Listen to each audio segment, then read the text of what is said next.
Hello everyone, it is I, Coolio Vids, and I am here with... ShadesAtKnight. Yes, it is, well, technically our second video, but it's going up on my channel, so it's, yeah. Woo! Yay. And so, this kind of spurred off from the video we just did. We are really just kind of talking about movies we don't like. Yeah. It's just gonna be a lot of ranting, but it's gonna be a lot of fun if you were able to hear the one on trailers, which wasn't about trailers, but anyways, we're just gonna talk about stuff. Sounds good. Alright, we might as well continue what we were doing on the last one. We can go ahead and continue with, with a X-Men movie we all know and hate, X-Men 3. X-Men 3. I remember the summer of 2006 vividly. I took up drinking after seeing that movie. No, that's a lie. I'm actually straight edge. That's actually true. I don't drink. But, I hate X-Men 3. And many of you will probably know the main reason why. If you're listening to me for the first time, on Coolio's channel, I want to say a reputation for being, Scott Summers' biggest fan, and, so I have I have one gigantic reason to despise X-Men 3, but, that's not even the reason I hate the movie the most. It's such a cluster, that movie, and, I mean, they try and do... I will say that they try and do a lot, and some things they do really well. I think Kelsey Grammer is an excellent beast. Mm-hmm. I think some of the casting choices, like Ellen Page for Kitty Pryde, is really good. And then there are some casting choices, like Vinnie Jones for Juggernaut, which just suck. I'm not even going to say the line. You know, you all know what it is, and we're not even going to mention it. And it's not just that line. It's the other shit that he says as well. Well, can I curse on your channel? Yeah, it's fine. Okay, cool. Yeah, I mean, like, just all the crap, like, you know, the helmet keeps my face pretty. Like, what is that? Really? Why does he have a British accent? Why are he and Xavier not brothers? I mean, like, Xavier wheels right past him, and they don't even exchange a look. I was like, really? You couldn't even look at each other like you know something, but you're not going to acknowledge it? Really? You can't? Really? Anyway. Oh, hey, how was Thanksgiving? Oh, it was quite nice.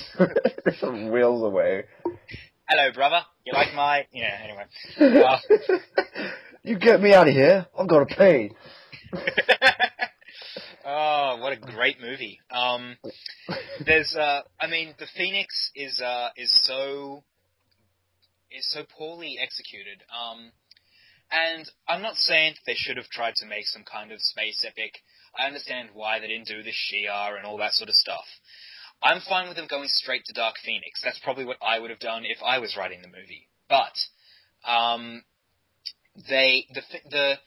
there is no reason for the Dark Phoenix to kill Cyclops and Xavier and then follow Magneto. She talks about how she doesn't want Xavier to control him. So why does she go along with Magneto? She does nothing, says nothing. The big battle happens. She just stands there, and then when the guards come along, they start trying to shoot the cure at them. I mean, they were doing that earlier, but whatever. And then she's like, oh, now I'm going to be mad. Now I'm going to destroy everything in sight. Like, what? Oh, that movie hurts. Yeah, and one of the biggest things is the whole Wolverine withstanding her, peeling his flesh and skin off. And people saying, remember in X-Men 2 where he got shot in the head and it took him like 5 minutes to recover? Yeah, he got a lot better at recovering between those two movies. Yeah, I don't know what happened, but yeah, somehow he had a power boost. And I mean, I'm actually okay with him withstanding the bullet to the head in X-Men Origins because he is in berserker mode, so he's like, his adrenaline's up, so maybe he can withstand that. But there is no reason for Jean, who evaporated the most powerful mutant in the world, earlier in the film to not evaporate Wolverine. Mm-hmm. And a lot of people go on about how his pants stay on. I'll admit, I'm actually fine not seeing Hugh Jackman's ass. I don't need to see that. But, I mean, it is kind of Incredible Hulk-like. I understand why they did it, and that's not something I hold against the movie. Mm-hmm. I have the DVD in my hand. It's kind of burning my flesh a bit, but that's okay. It says right on the cover, "Great action, the greatest X-Men movie yet." From I have seen that. Maxim magazine. Maxim. Oh, that says it. I mean, I remember seeing that DVD cover once, and I was like, I think I was at a gas station, and my dad and I were just sort of looking at the DVDs, and I was like, oh, they have X-Men 3. And this was still, you know, kind of when the movie was fresh. And I pick up the DVD cover, and I turned to my dad, and I was like, really? The greatest X-Men movie ever? And, like, when I first saw X-Men 3, I didn't like it, but my hatred has definitely grown since then, because I'm a bigger fan than I was since then. But, I mean, I was like, really? By any stretch of the imagination, is this better than X2? And I like X-Men First Class, but I still say, how does it have a higher rating on IMDb than X-Men 2? That's just my personal opinion. Mm-hmm. Because I think there's a lot in First Class that could have been elaborated on a bit more. I mean, the only character that seems to get the shaft in X-Men 2 is Cyclops. So it actually means a lot me actually saying that I think it's a great movie. Yeah. But X-Men 3, just... the dialogue is terrible. I mean, when... I don't want to just talk about Cyclops, but I mean, when he does... Really, I don't. But I mean, when he finds Jean, the dialogue is, and I quote, "Jean? Scott? But how? I don't know." That's it. Then it's, "Take these off." No. Trust me, I can control it now. So, like, in X-Men 2, she was saying, like, Scott was saying, you're having nightmares that cause the entire bedroom to shake. So why does he go, oh yeah, I'll just take off my glasses for you, I trust you. You just came back from the dead. And now we'll make out. Like, what? Yeah, Scott was in a dark time, so dark that, you know, he hasn't shaved in a while, he's just gonna go get pissed off, and, I mean, yeah. Hair's a little longer, he's looking a little shaggy. His morals are absolutely gone, and so is his common sense. Apparently, yeah. And, like, why can't Xavier sense that something's troubling Scott? You seem troubled. Go ahead, go to that lake where your girlfriend died. Yeah, like, why does he say to Storm, oh, Scott's a changed man, you become the leader? Why doesn't he try and help Scott? I mean, this is a far cry from the relationship they had in the first two movies. I mean, they don't do a whole lot on the Xavier-Cyclops relationship, but I mean, in the scene in X-Men 1 when, you know, he's in the coma and Scott says, I'll take care of them, like, that is such a comic book scene. And then in X2, when Jean's dying, like, that whole thing, it's just... I mean, I remember when I first watched that, I actually did have tears in my eyes. That's how much these characters mean to me. And I had tears in my eyes at the end of X3, but for a different reason. Why? What did I just watch? Oh, it hurts. You were crying blood. Mm. It was just awful. But, yeah, I remember seeing scenes from, like, X-Men 1 where, there was multiple times, you know, where Scott was with Xavier, and, you know, they kind of had that thing, like, Professor X wouldn't go to see Magneto, but he only trusts one person to be there with him. Yeah, and that's exactly. Scott. Yeah. You know. As much as I would have liked Cyclops' role to have been elaborated on a lot more, that is one thing that they did get right. That was, I mean, they didn't focus on it much, but Xavier and Scott's relationship was strong. Like, when Xavier wakes up and has been captured by Stryker, the first thing he says is, "What have you done with Scott?" I was like, that sums it up right there. So because, here's the thing, Scott didn't get killed off in X3 because James Marsden was filming Superman Returns. I mean, people will say that. That's not the reason why. It's because they wanted to put more focus on Halle Berry and Hugh Jackman. And, I mean, I am one of Hugh Jackman's biggest fans. And, and as I said in our last video, I hate Halle Berry. But, okay, Wolverine's the guy that makes them money. If they're going to make him the main character, whatever. But if you're going to adapt Astonishing X-Men, or Gifted, and you're going to adapt the Dark Phoenix saga, then why would you knock out the main character from both of those stories in the first 30 minutes of the movie? Mm-hmm. They wanted to give more screen time to other characters. And Halle Berry begged and begged for more screen time, and she got it. But, which I'm surprised by, because, she did win the Razzie that year for Catwoman, so, yeah. I'm looking at the DVD again. I'm looking at the back this time, the other side. And I'm looking at, the group, and it's showing people like, Bobby and... Yeah, I've seen that. Pyro, for some reason. I don't know. And it's showing Scott. He is there. But... in his X-Men uniform. He's in his X-Men uniform. He's got a clean cut. He looks great. He's never seen like that in this movie. No, that's so false advertising. I remember the posters. I remember they had this awesome poster on this highway I used to drive down, and it had Wolverine in the middle, and it kind of had characters to each side, and it kind of in a triangle sort of thing. And it wasn't a poster that you can really find on the internet anymore, unfortunately, because it was a great poster. And you see Scott, very central. You don't see Bobby on the poster, and he's in more of the movie. I remember thinking, oh man, X-Men 3 is coming out. That's so great. Look at Cyclops, he looks great. Yeah. I can just imagine you going down the highway. Yeah, it's gonna be great. Yeah. Oh man, it hurts. The pain is still fresh. Yeah, I've actually, if anyone's actually seen my preview for December video, I'm doing a Dark Phoenix Saga trailer, which is about 95% done, and I'm pretty proud of it, and because I've actually tried to adapt the comic while making it a trailer for X-Men 3, but the way I would have done it, I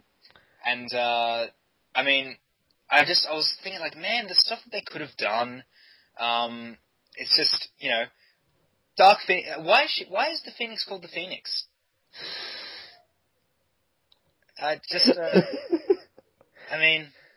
Yeah. Anyway. Yeah. I think we've established how terrible this movie is and how it makes pretty much no sense whatsoever. Yeah. We're gonna move on to one that I particularly despise a lot. Okay. Because it destroyed one of my favorite Batman villains of all time. Oh, what on earth could we possibly be talking about? Batman Begins! Hell yeah, Scarecrow was just awful. No? Oh, I fucking hate Cillian Murphy. What a terrible actor. Why was he in Inception? No, okay, yes, of course, I'm not talking about Batman and Robin. Now, whenever people think Mr. Freeze, besides the fans of animated series, whenever they think Mr. Freeze, they go, oh, you mean Arnold? I'm like, no. No. No, I don't mean Arnold. Like, chill. I'm like, no, for the love of God, stop.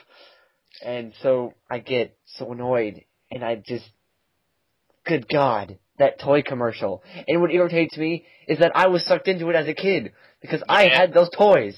Oh, me too. And I think of myself, I go, I want to go punch my young self in the face. Yeah, I remember going to, there's a Warner Brothers theme park in Australia, called Movie World, and I went there in, 97, the movie was just coming out, and, everywhere you turned in there, it was Batman and Robin. The place had Batman fever, and, I remember getting so many toys, and, oh man, I remember being so pumped. I was that's, you know, I can imagine, I can imagine just how big I was into Batman then, but like, it's so funny, you know, you kind of grow up and you see the movie some years later and you kind of laugh, and then, you know, you kind of see Batman Begins and you're like, oh, this is how a Batman movie should be.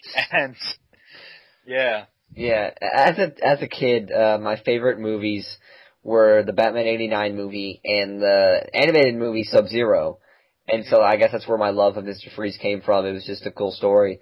And so whenever Batman Robin, naturally I kind of clinged onto that because it was Mr. Freeze. Yeah. And I don't know, like I look back and actually I have a bag of it in my room. I have a bag of figures that are the Batman and Robin figures. And it's like weird suit Mr. Freeze, and it's kind of funny that some of the figures, especially Poison Ivy's and Bane's, their costumes on the figures look so much more like the comics than in the movie. Yeah, yeah. I remember I had, actually no, it was my sister actually, had the Batgirl figure. And, I mean, she's got the suit from the comics, where she actually has a cowl, which, you know, Alicia Silverstone didn't want to wear because she thought it would, you know, mess up her hair. What kind of an actress does that? I don't want to wear that. It would mess up my hair. Alright, then we've made so much other shit in this movie. Might as well. Yeah. It's like, they made her wear a mask for like 2 seconds, and I guess it's because she was on a bike, so they could have been like, oh, she needs a helmet. And I had one of those big old, like, snow things. I had it, snowmobile. Good God. But it's like, why? I think Batman drives. that giant thing that's so weird. I have that. Why did they make? I've got so much just Batmobiles of shit. But anyways, I've got this, you know, just weird feeling that why would they take like a good origin, like Mr. Freeze? They had the origin of the animated series. Good job, you tried, and then they make Batgirl like Alfred's like niece, like. Yeah. She's lived in England her whole life and yet does not have an accent. Oh, that hurts me so much. I'm from England. No, you're not. No, you're not. I'm Alfred's niece. Really? You sure sound it. And, I mean, it's a shame that, back to Mr. Freeze just quickly, like, when people were hounding Nolan to find out who the villain would be in Rises, and he was like, not Mr. Freeze, and people were like, ha ha ha. It's so sad that people were like, oh yes, Arnold Schwarzenegger, ha! Like, that's such a shame that that's the legacy of the character now. Because, like, I mean, you're obviously a bigger Freeze fan than I am. I don't dislike Freeze. I think Freeze is a great character, when done correctly. And, I mean, it's such a shame that that's what people remember him for. I mean, people can kind of remember the Riddler for Jim Carrey, and some people might not like that, but I don't know. I mean, there are far worse portrayals of characters than Jim Carrey as the Riddler. Mm-hmm. Yeah. Yeah, it gets really irritating because I've always kind of thought if they were to do a Mr. Freeze movie, I wouldn't want him as the main villain. Like I said, my perfect Batman movie would be that there would not necessarily need to be the two villain team up or anything like that. Yeah. It would definitely, for a Batman movie, I want it on a Gotham scope, meaning that any villain could show up, and that does not mean that he needs to be the main villain. Yes, that's kind of my thing. That's why I think that's why I love Under the Red Hood so much. There are so many villains in that. Mm-hmm. And it's not the sort of thing where you're like, wow, he didn't get any screen time. I mean, they're all just part of this one universe, and that movie was more about there being characters in it than there being villains. Like, who's the villain? The villain's Red Hood. I mean, the movie is about Red Hood as it is Bruce Wayne. Mm-hmm. And I don't want to spoil it in case anyone hasn't seen it. But I mean, then, you know, you got Ra's al Ghul, you got the Joker, you got Black Mask. And Ra's al Ghul isn't even a villain in it. I mean, and yeah, as well as that, then you got Nightwing, and you got all these other characters that they focus on. That's the kind of Batman movie I'd love to see. And I say that being a gigantic fan of what Nolan's doing. But, the only character that I wish was in it, and is only in it for a scene, is Commissioner Gordon. But I absolutely loved Under the Red Hood, and it did a great job handling so many characters. Like, hell, they even had a Mazo in the movie. Yeah, like, yeah. Seriously. Like, was he the main villain? No, he wasn't. It was just a cool way to introduce how, like, Nightwing is now, because, he's not Robin anymore. Yeah, yeah. And, I mean, because being a fan of what Judd Winnick did in the comic, all that Amazo stuff is actually from the Under the Hood comic, and it's interesting. I mean, they handled so many characters, and you don't ever sort of think anyone's being left in the background. And, I mean, Ra's is in the beginning, and then you don't think about him until he shows up later. You're not going, where the hell's Ra's al Ghul? Like, why was that thing at the beginning? And that's, I mean, yeah, I love that sort of thing. And I guess Nolan's kind of doing that with Rises. I mean, Bane is the villain, but we don't really know what Catwoman is. Is the Miranda Tate character Talia al Ghul? I mean, so it's stuff like that we're not really sure of. Yeah. Like, the perfect kind of moment I always kind of thought for a Batman movie, if I were ever to make one, is kind of have an iceberg lounge scene. That would be perfect. I would love for Batman needs information, so who else would he go to? He goes to the Penguin. And Penguin, he would just be probably just in that scene. He needs information, goes to the iceberg lounge, because Penguin knows stuff.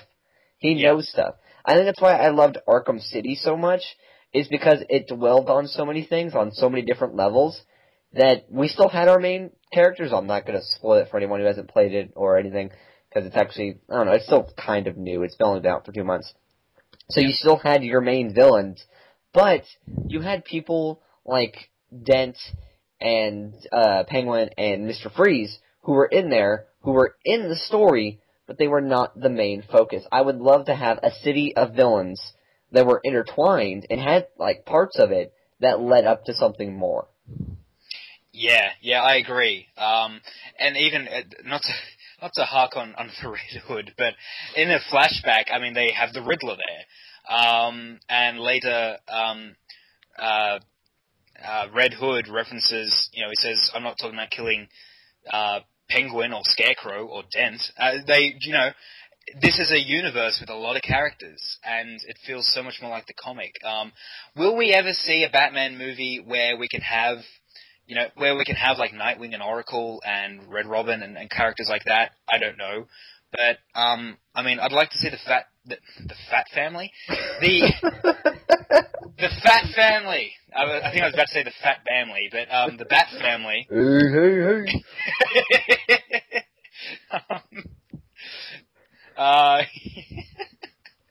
Oh man, I want to see Fat Albert in a Batman movie. That's what I want to see done. Well, that's a topic for another time. Yeah, but I'd love to see the Bat Family done, and I'd like to see something where we're not like, who's the villain? I want to see more like, what are the characters that we can bring in? Yeah, now, if I ever, get in my director's chair eventually, I would like it to make an already established universe. I would not want to make it more of a, like, it's Batman's first night out, because we've seen that done well, and I don't think that needs to be done again. We all know Batman's origin. Thank you, Nolan.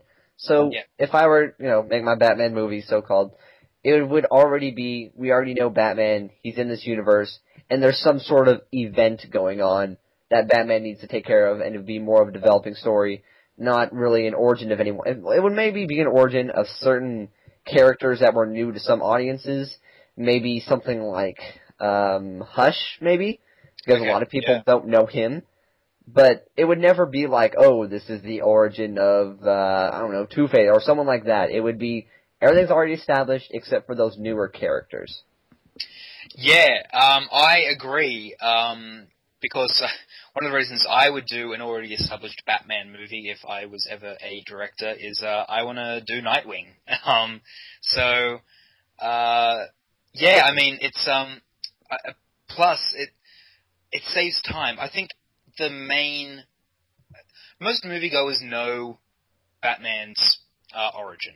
His parents were shot in front of him, and then he trained, and now he's Batman. I mean, obviously it's far more fleshed out in Batman Begins, but I mean, the problem with Batman '89, its problem was that his parents were shot, so he decided to be Batman in his late 30s. It's kind of we're not given any depth to why he wants to be Batman. Though Bruce Wayne isn't given any depth at all. But and nobody rag on the whole Joker being the killer, because Bob Kane has said if he could, he would change it so that Joker would have been the killer instead of Joe Chill. He has said that. Has he actually said that? I didn't know that. Huh. He said if he had the chance, then he would change it. So enough of you people freaking complaining, oh, they needed to make it connect. No. Well, I mean, my thing with that is that I don't know if I want the Joker to be that much older than Bruce Wayne. Yeah, that kind of made me think after watching it recently. Not recently, a couple of years ago. I go, Jesus, Joker must be 50-something years old. Yeah. And I mean, because I'm not big on giving the Joker an origin. That's the thing I like most probably about Killing Joke. I absolutely love Killing Joke. That's my favorite. Yeah, it's one of my favorites as well. And I like the fact that, we're not given an origin. We're given a possible origin, and I like that. But the whole thing of Joker being Jack Napier, a mob boss, and then, I don't know. It's not... Joker killing Batman's parents isn't something that bothers me as much as it bothers other people. I do prefer the Joe Chill one, just because it's something that I don't know. I don't know how to explain it. I'm not big on the connection, but Yeah, I really love the Killing Joke just because it gives us an option. Like he said in there, it's my past. I prefer if it'd be multiple choice. Yeah. That's perfect Joker right there. Yeah. Which, and people often go on about how, Heath Ledger wasn't that great. He wasn't playing the Joker from the comic. I was like, really? You don't think How I Got These Scars is just another way of saying, is exactly the Killing Joke? His past having multiple choice. I mean, that pisses me off when people say, well, Heath Ledger's Joker's overrated. It wasn't the Joker from the comics, and it didn't sound like Mark Hamill. Oh, come on. Yeah, people really need to just figure out, okay, the voice may not sound like it, and the look may not be like it, but you gotta look at his mannerisms. Jesus, people. Yeah, Stream fans suck. Yeah. Back to movies that we hate. Okay, we can... Back to trailers. Back to trailers. Because trailers are important, but we're not going to talk about them. I love the Cheaper by the Dozen 2 trailer as well. Yeah, it was so good in that. Your favorite family's back and they're camping. Yay! Made the family exactly like them. Oh. Yay! But yeah, back on movies we hate. Serious note.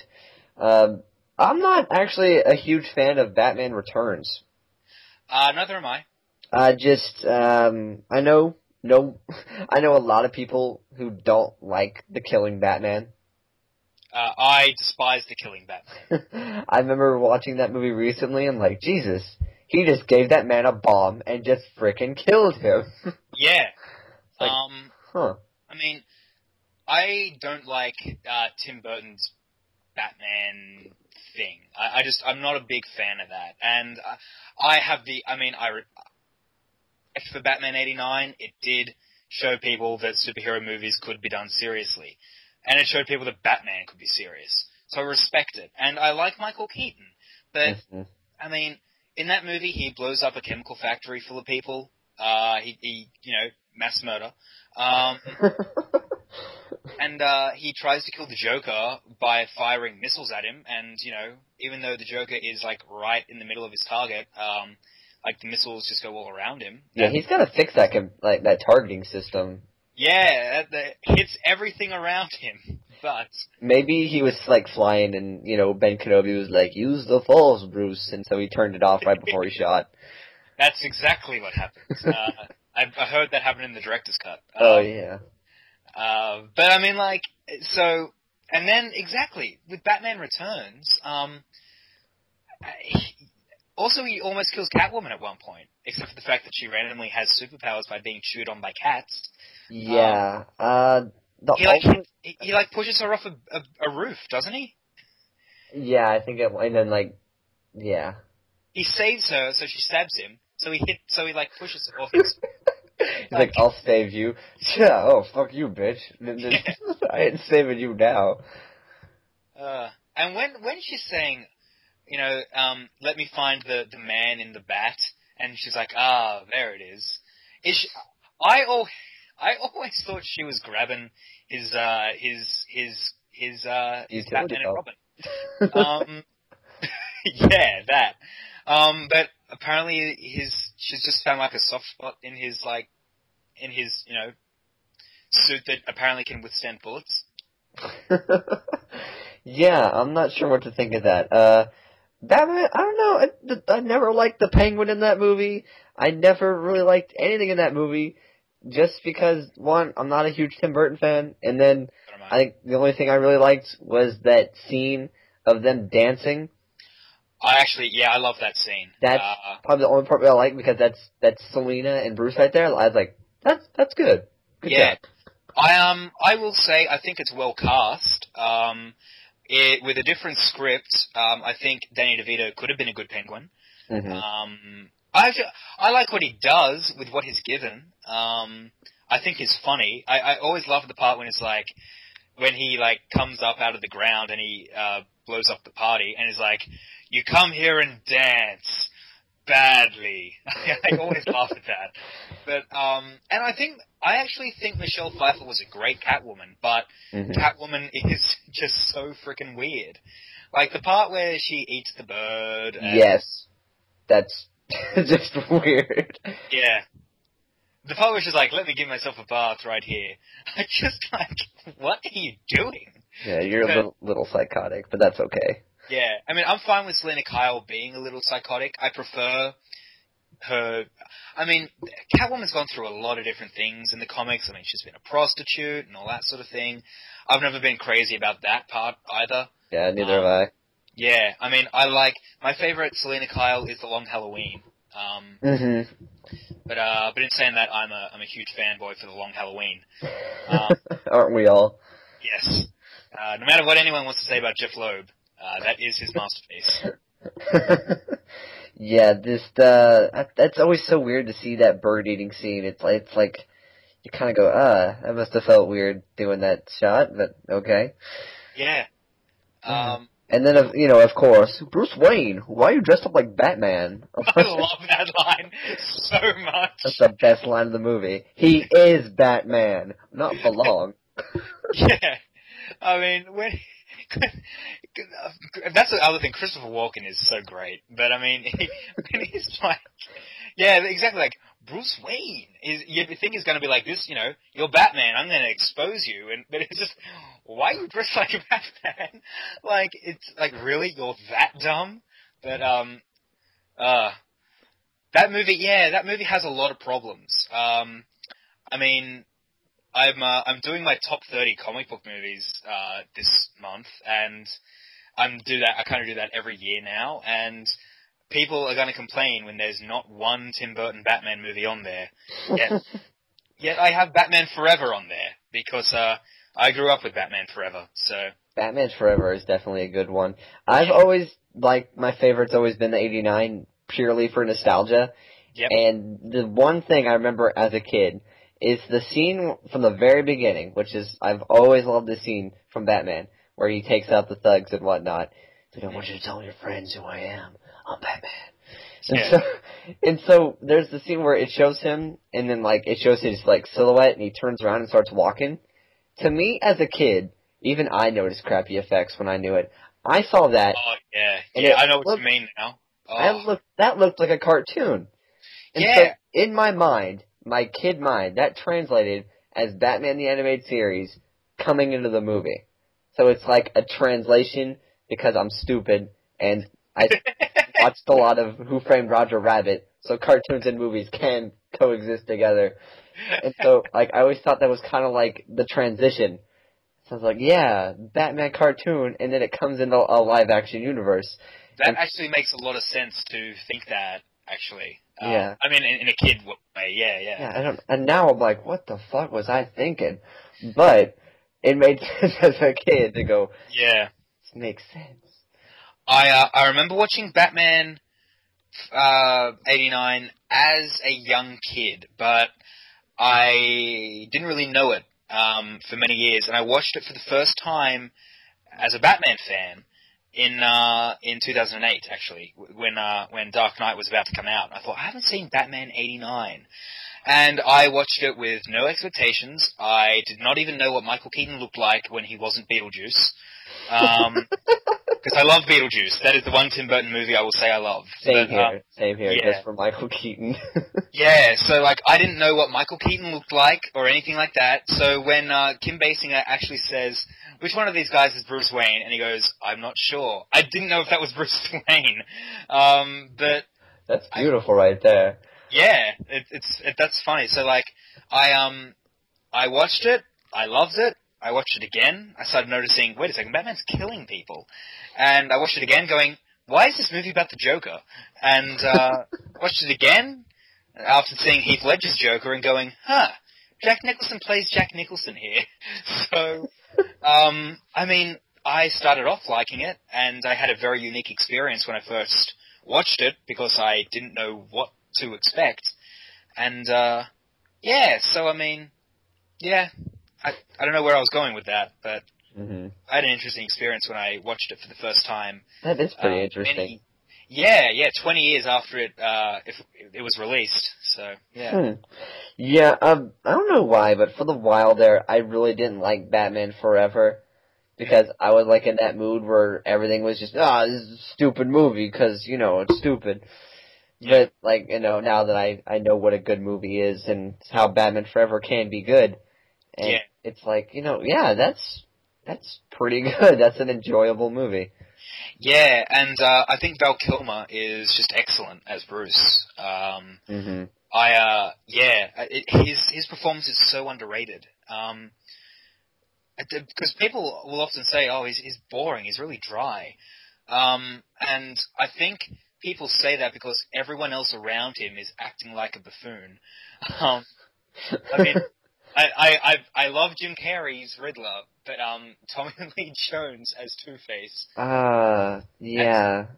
That one's a little bit harder to watch. Being a big Two-Face fan, I think is more enjoyable to watch than. He does more of a characterization than Jack Nicholson did. Because a lot of people are saying, oh, he's just being Jack Nicholson's Joker. Hardly, but he is, you know, laughing and dancing and all that sort of thing.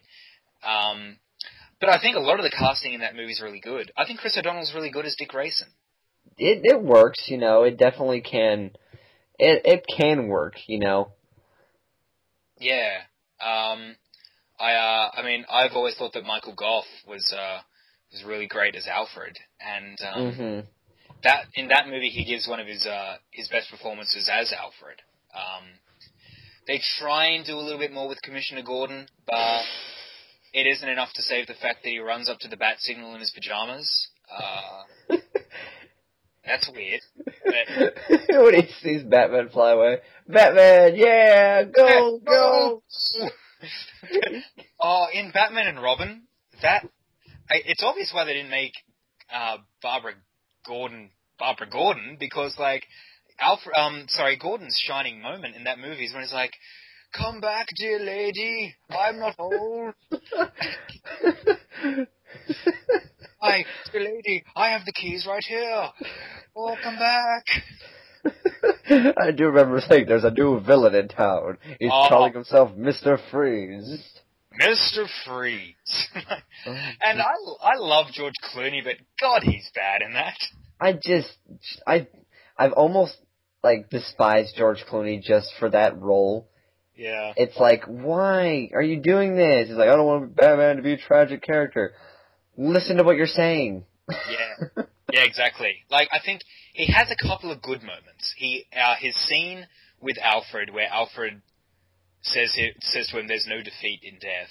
I think that scene's great. Yeah, Alfred has some of the best stuff, and as the movies go on, the best parts become Alfred. Yeah, exactly. Alfred's the one role they got right in Batman and Robin. He apart from the fact that Batgirl's his niece, but like the stuff, he has so many great Batman lines in that. Lines about why Bruce is Batman. Alfred had great Batman lines. he had great Batman lines. But apart from, I'll cancel the pizzas, he has great dialogue. It's a terrible line, but in Batman Forever, the line about, "Can I persuade you to take a sandwich with you? I'll get drive-through." That is so golden. It's so terrible, but I love it.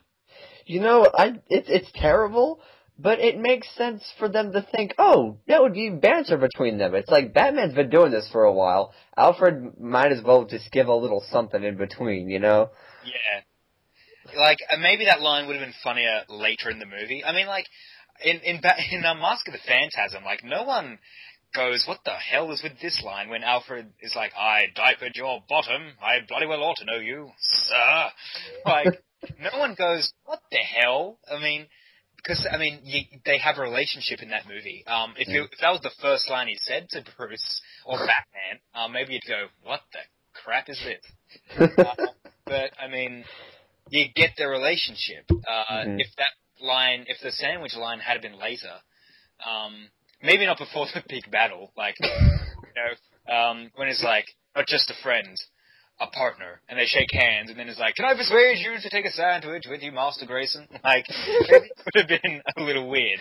They're like, okay, yeah, sure. He's sitting there, like, in the Batwing. Yeah. Or, doesn't he, like, Robin takes, like, the... Oh, he takes, like, the bat boat. Oh, the bat boat, yeah. He's, like, eating a sandwich. Like, yeah, woohoo! Makes perfect sense. Batman. I love he's like, what? Yeah. It's the ground. It's full of holes, it's holy. Oh. Oh, right. I remember watching, like, a compilation video, and it's, like, all the Batman movies in 5 seconds, and it just has him saying Batman. I'm Batman, yeah. And George Clooney goes, "I'm Batman." It made me think of Brave and the Bold whenever there's that episode of Brave and the Bold where Batwoman and Batman switch bodies, and Batman goes, "Darling, I don't listen to you, I'm Batman." And it made me think of that. Oh, yeah. I'm thinking, yeah. Brave and the Bold is an interesting show. Batman does not eat nachos has become like an internet meme. But, Batman does not eat nachos. I had that as my message tone at one point. I'd be on the train, and suddenly, "Batman does not eat nachos." People will look at me, and I'm like, text. But,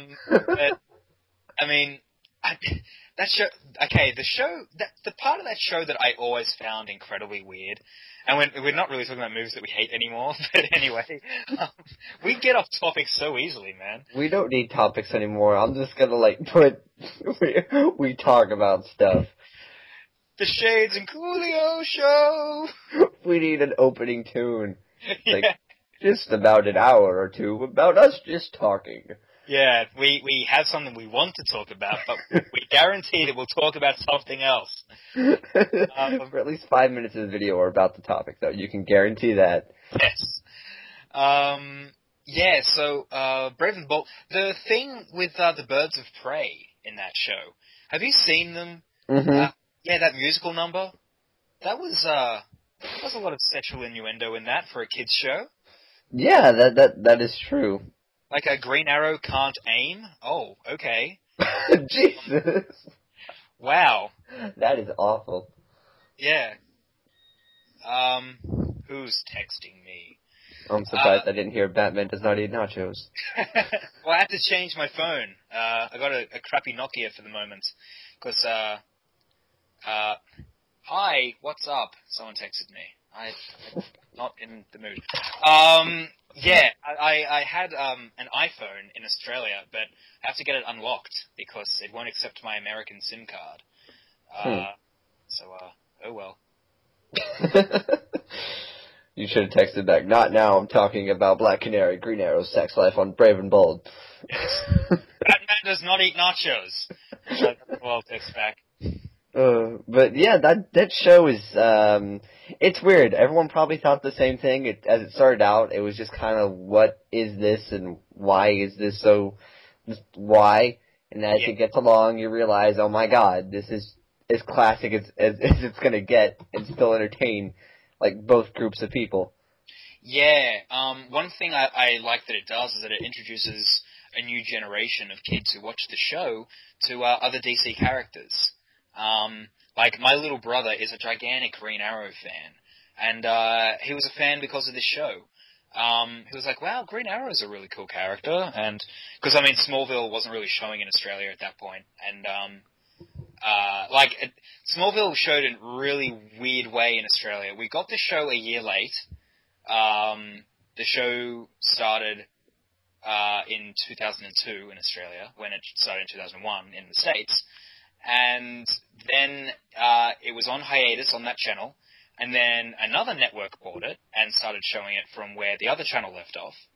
And then it stopped, and then another network picked it up and started showing it from the beginning.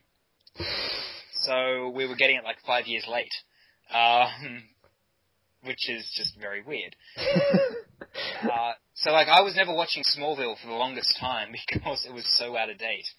And but then, you know, eventually we got it again, and my brother kind of got into the Justin Hartley Green Arrow, and now loves the comics, and so I have proof that Brave and the Bold, you know, actually makes younger kids fans of other characters. I know some kids like really loved Blue Beetle in that show because he's kind of a younger character, so it's a little bit more relatable and stuff like that. Yeah, so interesting. Yeah, my brothers they really love Brave and the Bold because, you know, they love comic books and stuff because I love comic books and stuff. Yeah. And so I love the show because now when people say things about Aquaman, both me and my brothers can be like, hey, don't you say crap about Aquaman. Aquaman is awesome. Yeah. Poor Aquaman. He always gets a lot of crap for talking to fish. I know, right? It's like there was this picture I found where it was like almost completely invulnerable, faster than a speeding bullet, can leap buildings in a single bound, has a smoking redheaded wife, but it is hated because he talks to fish. Yeah. I was like, Aquaman, poor Aquaman. Poor Aquaman. I mean, I remember The Rock even in the WWE once like put down the Hurricane, said he's worse than Aquaman. I was like, wow, that's sad. See, you shouldn't be putting down Aquaman. You should be putting down Hawkman. That's who you should be putting down. Yeah, like someone commented on my Justice League trailer saying you should have put in Hawkman, and I was like, well, you know, there are enough characters in this as it was, but you know, I'm not really interested in making Hawkman a big time hero. Yeah, Hawkman. But yeah, Brave and the Bold's cool. Yeah. So, trailers. So movies that we hate. What's some other movies that I despise? I mean, we could go with obvious things like Twilight, but I don't want to talk about that. Yeah, I don't have a lot to say about Twilight. It's badly written. That's it. Let's see. Here's another geek-related movie that I hate. Well, I don't hate it, but I kind of walked away from it the other night when we were watching it, and it was my idea to watch the movie. I wanted to watch Rise of Cobra. I thought you were going to say that, actually. Yeah, I wanted to watch G.I. Joe, and I was like, you know what, let's watch G.I. Joe. And so, just going through it, and it's true what they say, the more you watch it, the more you hate it. What's really funny is last night I tried to watch it for the first time, and I got bored. I actually did walk away from it, and I was like, I'm going to go to bed now. So that's very funny that you say that, because I did the exact same thing last night, and I haven't even seen the movie. That's what I did. We were watching it, like, my brothers and my dad, and I just got up and went to bed. I was just, yeah, I can't watch this. It's so just disappointing.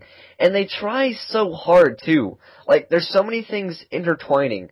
Like, in the first, I don't know, few minutes of the movie, well, I don't want to say a few minutes, but the first act, the doctor, who has a better Cobra Commander voice than Cobra Commander. Dumbest thing. Okay. He even says that Cobra Neo Viper 20 is stationed in D.C., and then we later find out that that was the dude in the bunker with the president, so Zartan can show up and become the president and all that crap. Like, there's so much intertwining in history trying to involve everyone. Like, there are so many freaking flashbacks in that movie. My dad was like, I forgot how Family Guy this movie is. My brother's like, what? He goes like, there's like 1,000 flashbacks. That's like, true, yeah. I was like, yeah. And they're trying so hard, but nothing is hitting the right mark. Yeah, I was shocked when the movie started in, 1649 or whatever, in France. I was like, what? I was very confused. And I didn't get a whole lot further than that, because I was like, you know what, I am tired, I don't really feel like watching this now. So, yeah, I mean, there are actors in it that I like. I think Channing Tatum's a decent actor. I love Joseph Gordon-Levitt. Yeah, I don't even think he's going to be in the new one. So, you don't think? I don't think, I mean, I haven't heard anything about it, and... Maybe he's like, I do good movies now that I'm with Chris Nolan.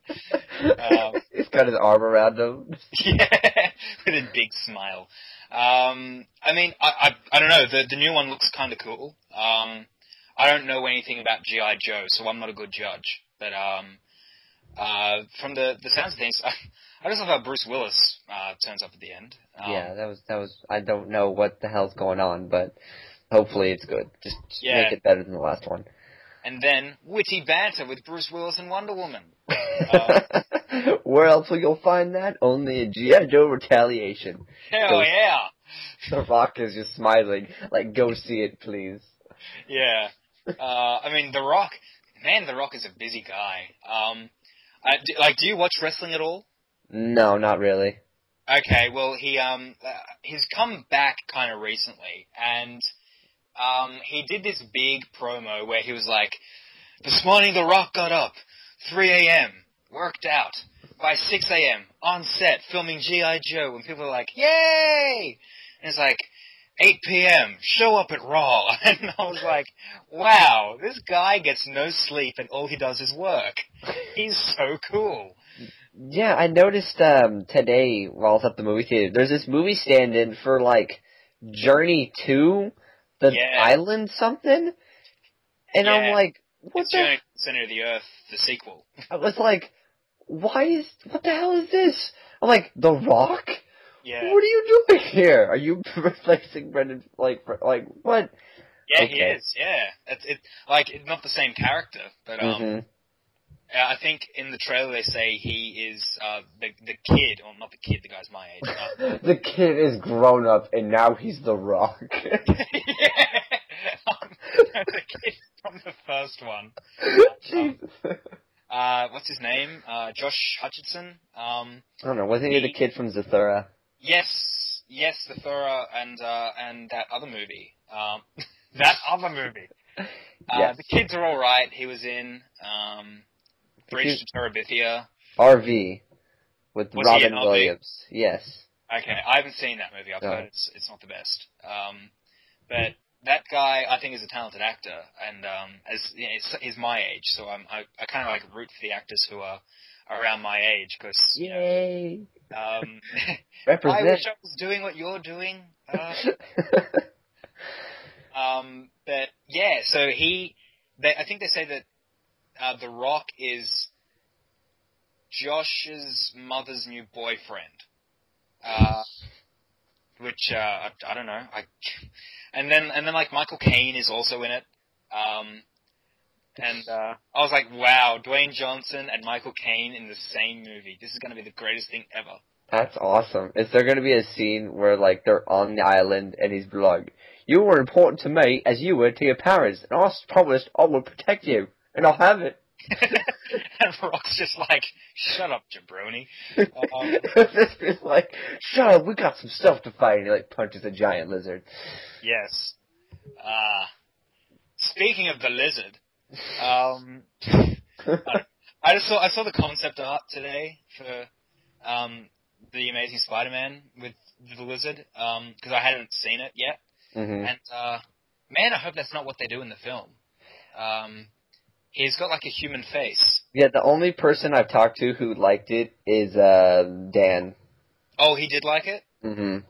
Well, that's interesting because he's a bigger Spider-Man fan than anyone in the world. Oh, yeah. Wow. Okay. I mean, I don't want to judge it because I haven't seen it in action yet. Yeah, it is concept art, you know. Yeah, exactly. But I'm hoping he has a white coat. If he doesn't have a white coat, I mean, shit's gonna hit the fan. It is. Good God, he better have a white coat. That would be so cool. Yeah, whenever I look at the face, I think of Voldemort and... Yes! Oh, that's what it looks like. And the Goombas from the Super Mario Brothers movie. Okay. That's what I think of. Wow. Cool. I mean, I've never seen the Super... I almost said the Super Brothers Mario. I've seen the Super Brothers Mario movie. It was bad, but yeah. Okay. The Goombas look really weird in that movie, but they kind of look like that. Wow. Okay. Yeah, I mean, yeah, it looks like Voldemort. I was trying to put my finger on it.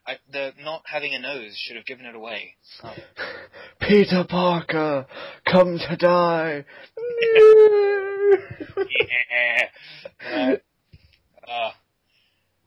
Yes. I'm hoping Spidey senses are tingling in this movie. Oh, man, it better be awesome. I mean, I thought that was the best line in Spider-Man 3. I thought that was so funny, even though it makes no sense because Spider-Man's never said it in the movie. I mean, when he said that, I howled with laughter. If you know what I'm talking about. Like, it's so not a Venom thing to say, but it was so funny. Spider-Man 3. That's that. We gotta talk about that. So that's Spider-Man 3, yeah. Yeah, Spider-Man 3. Good God. Well, as we were talking about in our last video, the trailers were excellent. The trailers was not. The trailers were cool. The movie was not. Yeah, I mean, I defended the movie for a really long time, I've got to say. I was like, you know what? There are far worse movies than Spider-Man 3. And this year, actually, I watched it with some friends, and I was like, wow, I now see what everyone's talking about. This movie, I mean, I always hated the Mary Jane stuff. I always hated what was done with Venom. I thought Sandman, like what they ended up doing at the end was pretty weak. But I was like, you know what, for the most part, I know he dances like a goof, but it's kind of amusing, and I don't hate it. That is so different now. I started noticing every single thing that was wrong. The music, I think, is terrible. That annoying do-do-do-do-do-do that keeps coming up. Like, oh, yeah. Oh, for fuck's sake. That is so annoying. And, I mean, you had Danny Elfman doing the score for the first two, and then you had some other guy doing it, so there was a difference. But, I mean, it's just, there's so much wrong with that movie. And Kirsten Dunst is probably the thing that's the most wrong, in my opinion. Yeah, I never thought, like, I don't know, that doesn't scream Mary Jane at all. Just at all. Like, I don't know, Mary Jane needs to be a frickin' smoking hot redhead. Yeah, and I mean, she kinda was in the first movie. Kinda. I mean, I remember thinking, and I was, only, 10 or something when the movie came out, but I always thought that, the upside down kiss, I thought she looked extremely hot. But, that was back when she was, I think she was 19 when she did Spider-Man 1. Then, I don't know, by Spider-Man 3, she, I don't know, just didn't look as good anymore. Yeah, that's true. I don't know. Spider-Man 3, they were trying to please everyone by doing all sorts of shit. I'm glad we didn't get Vulture. That would have been awful. You know what I'm glad we didn't get was the Voltress. Yeah, that makes no sense. We're going to have Felicia Hardy become the Voltress? Why? Black Cat is a perfectly good superhero. Black Cat is cool. Yeah, Voltress, that's attractive. Yeah. I really want to see Felicia Hardy in a Spider-Man movie sometime. That would be really cool, especially in this new series. If they want to do Felicia Hardy, by all means, do it. Yeah. Because, I'm thinking for the next movie they'll probably do Norman Osborn. The fact that this movie actually, a large chunk of this movie actually takes place at Oscorp. Mm-hmm. They're just asking to do Green Goblin.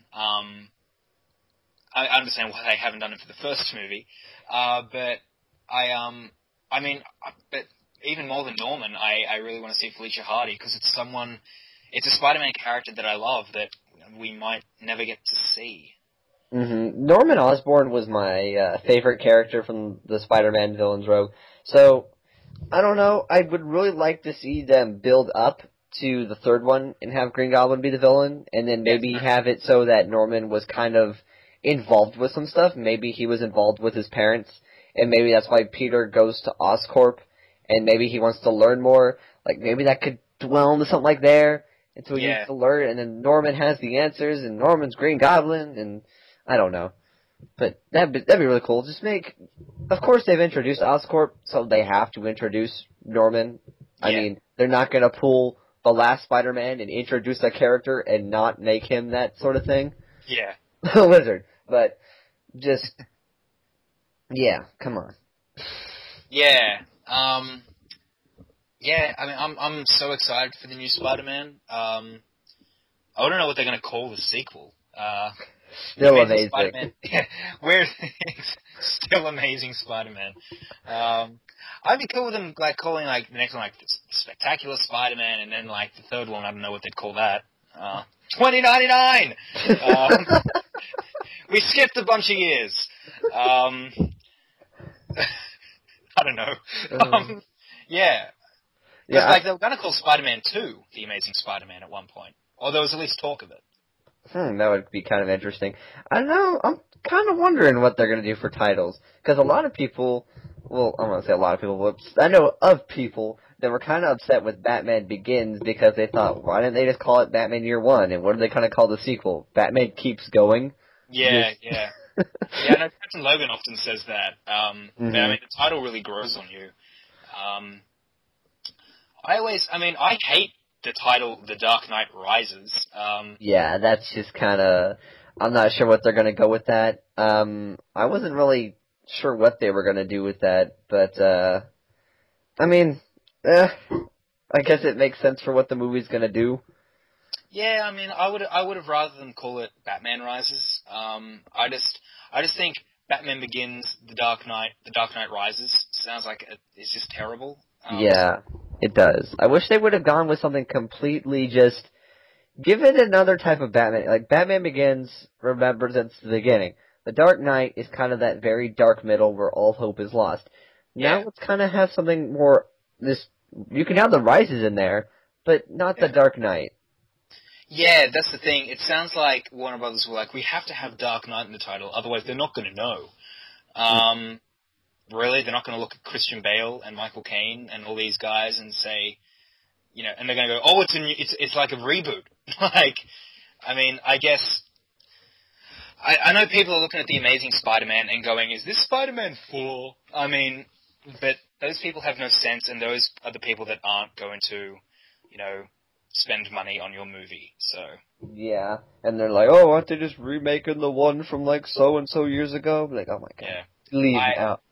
Yeah, Dan actually told me a while ago that he was, like, in line at a shop or something, and, like, people were saying, oh, man, they're just remaking Spider-Man. Have you seen that? And Dan was, like, fuming.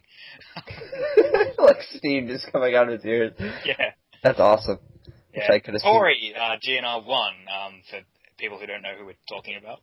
Yeah, people should know about him on this channel. Like, okay. We do some shit. Alright. Trailers! Trailers! Back to trailers! I can't wait for Cheaper by the Dozen 3. Oh, Cheaper by the Dozen 3. I hear that's gonna be great. You know, I think Steve Martin is kind of a guy in reverse with his hair, so I think he's gonna have, like, a darker hair tone for this one. Yeah? Like, I think he was born with gray hair, and since he's so freaking old now, it's actually gone to, like, black. He has Benjamin Button in his hair. Only his hair. The curious case of, you know, Steve Martin's hair. Yeah, and they're all gonna, like, all the kids are coming back. Like, you know, it's just gonna be, like, you know, he's gonna come back in the Superman costume, like he's taking it off. Yeah, I was gonna say, I hear Tom Welling's actually gonna wear the suit. So for those Smallville fans who just didn't get enough of the 5 seconds of suit, you can see it in the next Cheaper by the Dozen movie. See Cheaper by the Dozen to see Superman. I hear Brandon Routh is also in this one. Yeah. Like evil twin. Yeah, he's Tom Welling's twin. A long-lost evil twin. Yeah. Yeah, that's...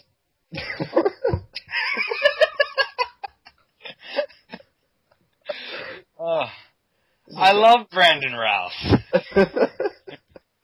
He's such a great guy. He's well. I forgot what we're talking about. Yeah, trailers. Yeah, Spider-Man 3, trying to please too many people. He didn't want Venom, but they're like, guess what? Venom is everyone's favorite, so he's like, fine, I'll do Venom, but I'm gonna do him crappy. They're like, fine. I mean, I dare you. The extra, Avi Arad sort of says, we're doing possibly the most popular Marvel character ever. And I'm like, in what realm is Venom the most popular Marvel character in history? He's a popular character. He's possibly the most popular Spider-Man villain. But, I mean, you mean to tell me that, like, Venom is, in fact, more popular than Spider-Man or even Wolverine and, like, Iron Man and characters like that? I mean... Oh, wow. And he just started out in, like, the 90s. Like, he beat everyone in just, like, 10 years. It was just... Yeah. But we're certain he's more popular than Dazzler. Maybe. Maybe. We might do that in the sequel. Yeah. I mean, I don't know. Avi Arad doesn't really have that accent, but I mean, I love Avi Arad. I think the man's great. But I was just like, that's. I can understand why they want to do Venom, but I mean, if you can't spend time on him, if you can't do him well, then what was the point? I guess they thought people would just be pleased that they finally got to see Venom. Because, I mean, I don't think Sam Raimi was like, I'm going to make Venom bad. Because why would he want to put that in his movie? Because he's the one that's, you know, everyone points their fingers at. I mean, same with X-Men 3. I mean, everyone's like, fucking Brett Ratner. I don't think Brett Ratner is completely to blame for X-Men. But, I mean, I don't think Sam Raimi is the guy to blame for Spider-Man 3. I think the guy works incredibly hard, but there was too many hands in the cookie jar, and that's why shit was produced. Yeah, nerds just want to take, like, Ratner and Raimi and Schumacher and just, like, burn it at a stake. Yeah, I know. And I mean, here's the thing with Brett Ratner. I mean, he couldn't accept the fact that fans didn't like his movie. So I lost respect for him when he started, like, yelling back at the nerds and going like, oh, people were so mad at me in X-Men 3. They were like, you didn't do things that were in the comic. But, I mean, you know, Xavier's died 1,000 times in the comic. Meanwhile, I'm standing here going, when the fuck has Cyclops died? astonishing X-Men. But anyway, and so I lost respect for him that he tried to, like, argue back at the fans. He couldn't accept the fact that he made a bad X-Men movie. Mm-hmm. And, I mean, I don't have a lot of respect for the guy and, I mean, what he's done. He got himself fired from the Oscars. What the hell? That's bad. Yeah. Now Eddie Murphy's walked off, and it's just like, you know, fool. But anyway. Yeah, oh god, movies. They suck. Yeah. But luckily, next year, there's some good ones maybe coming out. Yeah, I mean, there's 3 that look pretty good. So far. Yeah. Just quickly on X-Men, I want to see a sequel to First Class. Yeah, there's talk of it. There is talk of it? Because I'm missing all the talk. Yeah, McAvoy and Fassbender, they're like, yeah, I want a sequel. And I'm like, you do it, guys. You should do it. Yeah, it's interesting because, like, when I go to, like, current news on X-Men, the first thing that comes up is James Marsden would like to flesh out Cyclops in his own spin-off movie. Yeah, I just saw that recently. And I'm like, I'd love to see that, but it's never going to happen. I mean, seriously, for the First Class sequel, I want to see, I mean, this is going to shock everyone, but I want to see Cyclops more than I want to see any other character. But I think now's the time you can do him. It's just,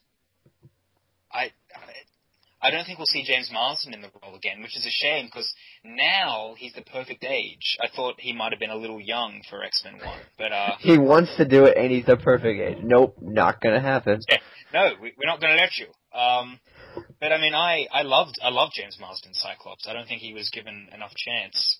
But yeah. Mm-hmm. Okay, it says here that Tom Rothman confirms that work is ongoing with X-Men First Class 2 and Daredevil, as well as a reboot of Fantastic Four. And the latter 2 have been in production for about 5 years now. And we're so close. Oh, Jesus. I mean, I want to see a new Daredevil movie so badly. And I just don't know if we're ever going to get it. I mean, I think we'll get it eventually, but I don't know, I might have children by the time it's out. I don't know. Alright, kids, let's go see X-Men 25. Yeah, but I'm also looking here. This is a headline. Michael Fassbender says he's giddy at the prospect of an X-Men First Class sequel. He is giddy. Ladies and gentlemen, he is giddy. You heard it here first. He's not giddy at the fact that he's just been nominated for a Golden Globe. He's giddy at playing Magneto. Yay! Seriously, I think Fassbender's a brilliant actor. Yeah, he did great. Yeah, I'm so happy he's been recognized for his work in it as well. Like, he won an award recently. He won a Best Actor award at what was it? At the Los Angeles Film Critics Festival. Okay, but he got nominated for a whole bunch of films. As First Class, there was this movie Shame where he had sex a lot, and what a shame. What a shame. No, I think he's like a sex addict and is just been nominated for a Golden Globe for Best Actor. So I'm like, yeah, Oscar for Fassbender. They're not going to give it to Leo DiCaprio, not at all. No, that's stupid. But yeah. Fassbender, he's a good man. He is a good man. X-Men First Class, I was happy with it, so why not? Right? Yeah. I'd like to see them do Days of Future Past for the sequel, actually. Do it in some... I'd love to see Kitty Pryde in it, and, I don't know, it would make sense. It would make sense of why Emma Frost is, in X-Men Origins Wolverine as well. Like, she time traveled. Okay, there we go. Like, that fixes things. Time travel. Time travel always fixes things. Yeah, why not? Perfect. They could have Cable save Cyclops from, like, being evaporated. Like, they can say that's what happened to him in X3. And I'd maybe forgive X3.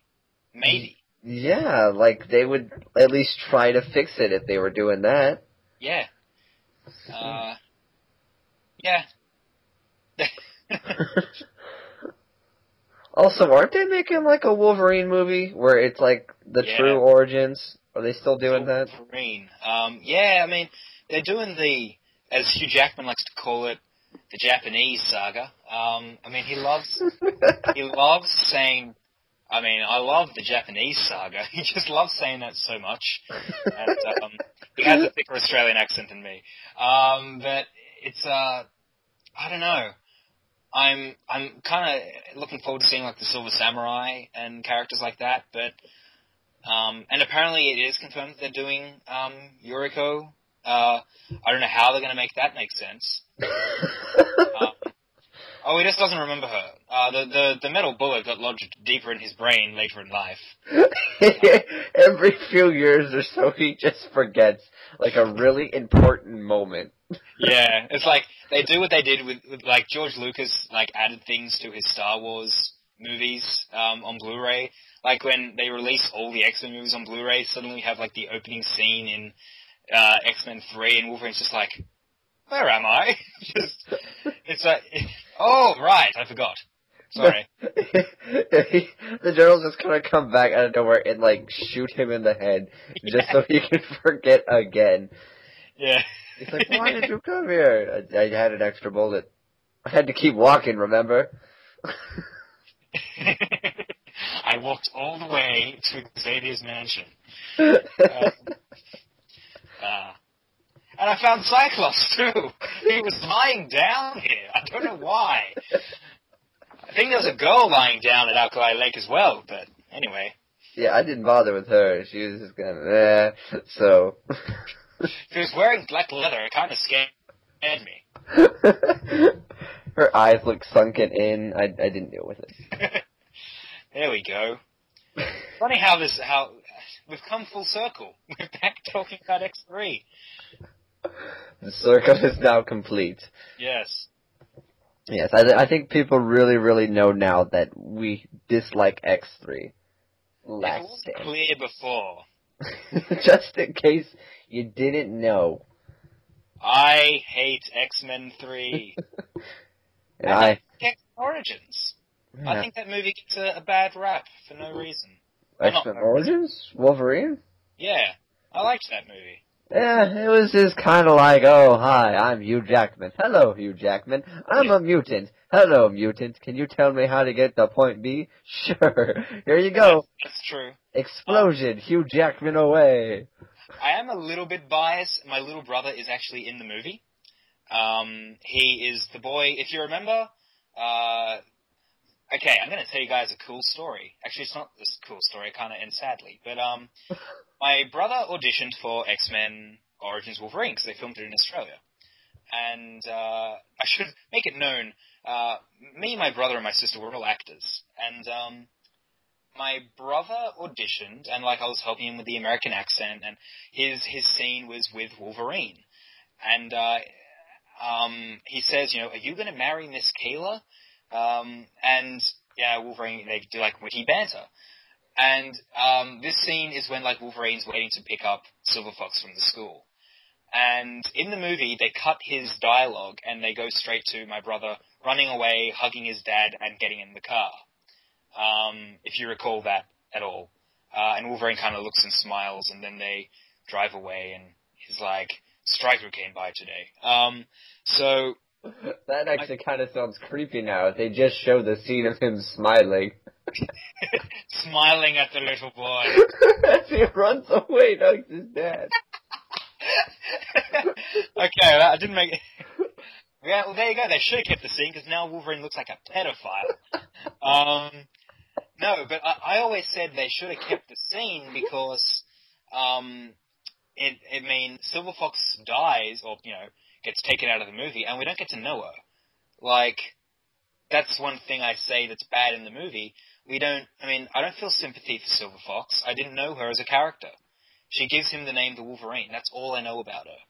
And if we saw that Wolverine was considering marrying this woman, well, then we're given something more. We sympathize more with Wolverine. Instead, we just know he wants revenge because his girlfriend got killed. So my brother is in the movie. He's in the credits, but his dialogue got cut, and it's not on the DVD or anything, and that makes me sad. But my brother is, in fact, in X-Men Origins Wolverine. I'm sorry, I can't stop thinking about that, but that's pretty cool. Yeah. So I went to the Australian premiere and that, so Will I Am, that.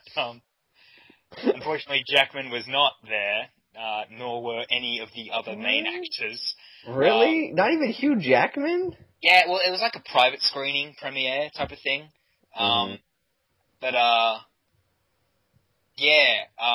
it was, because, like, Hugh Jackman, like, did a video message, and then Gavin Hood, the director, did. But, like, all of the because there are so many,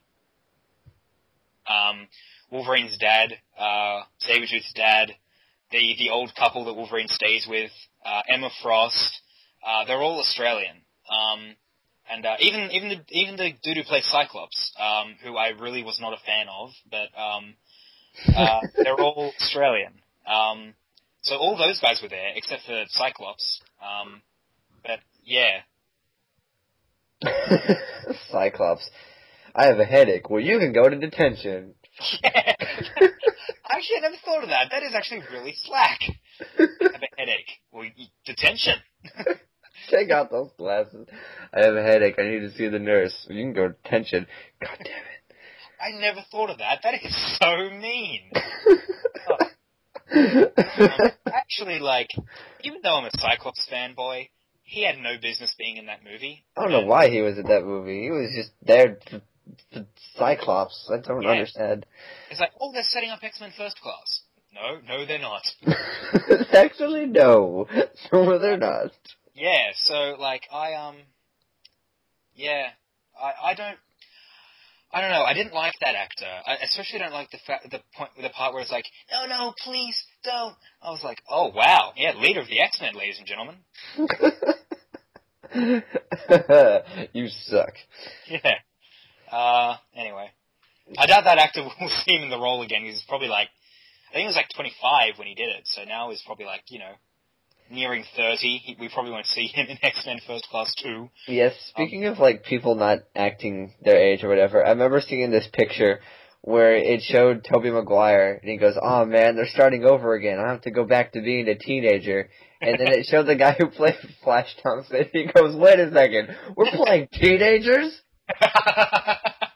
Oh, that's gold. Because that guy was not rumored, I shouldn't say that. He was like, he was one of the front runners to play Superman. Really? Yeah, I think that was him. That's really him and good. Armie Hammer. Armie Hammer is Superman. Winklevoss. I want to see Armie Hammer as Batman. I honestly do. I mean, he was cast in the Justice League movie that got cancelled. I think he's got such a great voice. He's got the jaw. Cast him as Bruce Wayne. I could just imagine, I don't know, because the first thing I saw him in was at The Social Network. Yeah. And so there's always that line, because there's like, it's like, oh, I'm freaking strong, I'm like 6 feet tall, and there's two of me. Yeah. And so I'm 5'10", and there's two of me. I can think of that as Batman saying that. And there's two of me. And I got long looks in Robin. Hello. They just did the Photoshop again of his head, so it's Robin. Like, he's dressed as Robin, but he's just acting as Batman. Oh, that'd be brilliant. Or he, like, just brings in, like, old man Bruce from Batman Beyond. Hey, I'm Batman. We're both Batman. There's two of me. I'm really old, and there's two of me. That's the Batman movie we want to see. Oh, yeah, screw the movie that we were planning to make. Let's make that one, man. Yeah, alright. Army Hammer and Clint Eastwood in Batman. There's two of me. That's gonna be it. It's gonna be like, Batman! There's two of me. Yeah. Batman continues. There's two of me. This is brilliant. This is gold right here. Just bring back Alicia Silverstone. Oh my god, we should totally just... And she doesn't have to wear the cowl because her hair and stuff. Yeah, we'll make her Oracle. She doesn't have to wear a cowl. She just has to wear glasses. Oh, it'll mess up my eye makeup. Well, fuck you. You gotta sit in a wheelchair. That'll crinkle my jeans. Oh. Brilliant. Is there anything you can do? I can scream. Yay! I can be British. Listen to my awesome British accent. Because I'm from England. Uncle Alfred. Uncle Alfred. Oh, this is a brilliant movie we're planning right here. I know, right? And all the passwords need to be 3 letters, just like Peg. That's well, Professor. Yeah. Like, what other 3-letter passwords can there be? It's like bat. Bat. That's the password for everything. Man. They're just all password. Alfred, you could have written better passwords. It's obvious. I didn't think they'd think that, Master Wayne. Oh, another 3-letter thing could be 2, because there's 2 of them. Just TWO. There's 2 of me. That's the password. Oh. The password's just like Bruce Wayne. I'm Bruce Wayne, bitch. You left the secrets of Batman on a CD and the password was Bruce Wayne? What's wrong with you? I'm dying, stupid. I could only type 3 keys. I thought, Peg!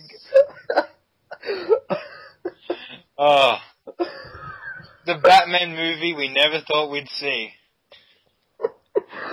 If there was any way to make a Batman movie worse than Batman and Robin, we can do it! We can do it. You all thought that Batman and Robin was the worst. Well, we're here to prove you're wrong. We can cast Joel Schumacher as Alfred. Joel Schumacher as Alfred, Armie Hammer as Batman and Robin. As both. Yes. We just cast Joseph Gordon-Levitt as Robin. I don't get why I'm still rumored as Robin. I'm too old. Shut up and be Robin. Okay. If you say so. And we just put in the musical number from 500 Days of Summer in the middle of it. Oh, brilliant. Straight. Oh, man. You know, that's weird, because I saw that movie before I knew he was making a Spider-Man movie, Mark Webb. Oh, really? Yeah, I just watched that movie because I could. It was on TV. I was like, alright, Joseph Gordon-Levitt. Yeah, I saw it in the cinema. I was actually like, this movie looks kind of good. So, yeah. I was at the stage in my life when I could very much relate to the guy with the relationship, so it was a good movie. It was a great movie in my time. Yeah. Yeah. But, you know, now I know it's like, hey, the guy with the last name Webb making Spider-Man. God smiled upon us. Yeah, it's so brilliant. It's so perfect. Like, how does that happen? I don't know. I'm Mark Webb. Does it work here? I'm Mark Webb, and I'm making Spider-Man. Really? I want to spin a web. Webb's Web of Lies. That's what they should call the next one. The Amazing Spider-Man. The Mark Webb of Lies. They could call it Mark Webb of Shadows. Yes. They could call the Web of Lies this one. Isn't he looking for his parents? Yeah, I noticed that the whole subline of this is the untold story. Yeah. It's like, I think people, because so many people are like, it's a remake. So I think the untold story is making people go, oh, I'm going to get something different. So it's That's like, what they intend. they're like, you know what, fuck you people, this is different. Do I have to write it down for you, the untold story? Apparently I do, okay. The untold story. Yeah. And like, the Daily Bugle in the background. I didn't think we were doing the Daily Bugle in this one. I didn't think. There's no Daily Bugle. On the website, like, there's a big photo of Spider-Man, and, like, in the background, there's the Daily Bugle with a Spider-Man logo on the top of it. I was like, okay. Like, so how come we're not casting J. Jonah Jameson? I'd just bring back J.K. Simmons, personally. I thought he was brilliant. Yeah, J.K. Simmons is kind of like, there's that whole list of people that play the perfect thing, like Robert Downey Jr., Iron Man, all that stuff. J.K. Simmons is J. Jonah Jameson. Yeah. I remember I didn't see what he looked like before the movie when I first saw the first Spidey, and when he, like, pulls down the paper and is like, he's a menace! I was like, oh my god! They took the character off the page. It was like, I was amazed. It was so great. They really did. I remember after, now he's on, like, the farmer, commercials or whatever, insurance. Yeah. And it's like, God, you look old. Yeah, it does. Yeah, without the hair and the mustache. I mean, I haven't really seen a lot of Oz, the show he was in, but I've heard he was pretty great in that. And is he in, like, another show? Is he in The Closer or something? I don't know, but he was great in Portal 2. Okay. He was like the president or something in Burn After Reading. Which I didn't really love all that much, but... Anytime I just hear him end a role, it's like he was the president. I need pictures! Alright, yes. Oh, no, it's a Spider-Man! This is a poetry journal. Oh yeah, then I want poems of Spider-Man! I laughed my head off when I saw that for the first time. I watched... I don't know, I don't really watch many Simpsons episodes when they're first on. So I saw that just randomly one morning, because, like, in Australia, on a channel called Fox 8, they show The Simpsons for, like, a bunch of hours every weekend morning. And I was watching with my dad. I think I was waiting for SmackDown to come on. And, like, then suddenly J. Jonah Jameson. And I was like, that was brilliant. It made no sense, but it was brilliant. I want poems, Spider-Man. They need to be in this type of format. A-B-B, A-B-B, A-B, A-B. So great. What are you waiting for? Chinese New Year? What are you waiting for? Chinese New Year? Sorry, there's an incentive from next door. Yeah. Excellent. Perfect. The trailers, yeah. Trailers! I can't... I'm trying to think of another Cheever by the Dozen joke. I can't think of one. I hear Hilary Duff and Lindsay Lohan are going to have their final SmackDown in this one. Ah, yes. And hold me back. And Taylor Lautner is returning for this movie. He's had his small part in the second one, but he is coming back. Can he be Shark Boy in this one? He will be Shark Boy in this one. Yay! He is going to be skating Shark Boy, doing all his cool shit. Eugene Levy's going to be in it. I think he's going to be the villain. Yay! He's actually playing J. Jonah Jameson.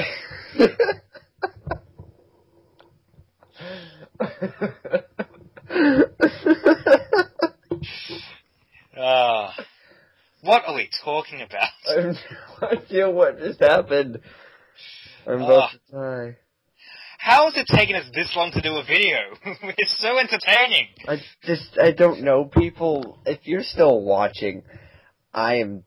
Oh, God. I don't know who is still watching after all this. If you're still watching, post in the comments. I don't know. They should write a phrase in the comments. So okay. we'll know who the dedicated ones are.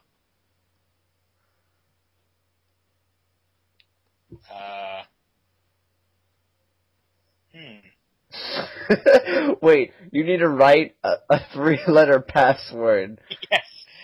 Just write PEG. Just write PEG. If you type PEG, we know you got this far. Congratulations. You are dedicated. And you are now part of the Bat family. Yes, we will cast you in our Batman movie. Like, we'll give you like one of you can play Roz. Someone else can play like the Clock King. That's who I'm having. The Clock King is gonna be the villain. Also, he's gonna be the main villain in the Batman movie. Oh yeah. Do you watch the Joker blogs at all? The Joker? Yes, I do watch the Joker blogs. Okay, like I was like when they did that further evidence thing the other month, and they said that Steve, the guy that they killed in like the second episode or the third episode, that was Clock King. I was like, because he was like, who died and made you Clock King? I was like, oh, Steve was Clock King all along. The whole time. The whole time. He was Clock King. Oh, brilliant. Oh my God. I love the Joker blogs. That's awesome. The new teaser they released the other day, like Scarecrow's in it. So I'm like super pumped because Scarecrow's my favorite comic book villain ever. So it's weird how they got the guy who's playing Scarecrow in their thing actually kind of looks like Cillian Murphy. Yeah, he does, and he did the voice really well as well. Like, how are you, Dr. Quidzel? Like, he was just so great, and he, I'm sure if he cut his hair and shaved his beard, he would look, I think it's the eyes, he's got, like, Cillian Murphy's eyes. Mm-hmm. Yeah, Cillian Murphy's a brilliant actor. I was joking what I said before, obviously. He's excellent. Mm-hmm. He is. Yeah, Joker blogs. I enjoyed the Joker blogs. I think that it's true that they kind of did get a little too big for their britches as they started going on. Like, they got into bigger stories, but their budget was still the same. Yeah, I was like happy to contribute to their budget because they, how they've got a goal of like $25,000 for the new series, and they're like, we'd really appreciate it if you guys could donate, and you'll get a prize. So I was like, hell yeah, I'll donate. I want my prize. Donate. So I'm getting like a DVD signed by Scott McClure, so I'm happy. That's pretty cool. Yeah. I don't know why, but go ahead. I don't know why, but I was thinking of that the real Santa thing. Oh yeah. I was thinking about that the other night for some reason. Real Santa?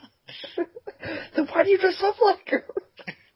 I thought that was actually really funny. It wasn't. I don't think it was meant to be funny, but I just found it especially the way he was saying it at the end is like, then put him. Like, I can't. Oh, what did he say? Because he said it like the way Heath Ledger was like, people will die, but he was saying it about Santas. People will die. I'm a man of my word. Are you the real Santa? No. No, Santa's not real. Shut up. Quiet. This is perfect.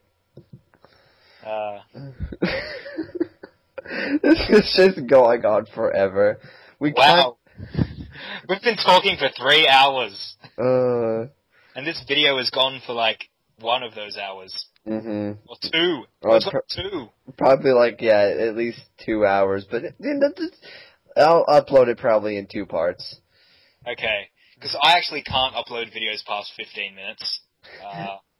So you guys are gonna go to the Shades channel and be like, oh man, I gotta watch this in like 15-minute increments, and then you're gonna come to my channel because I'm Coolio Vids, and you'll be like, oh man, this thing's like an hour long. You'd be like, I don't want to sit here for an hour, and so you'll pause it every 15 minutes.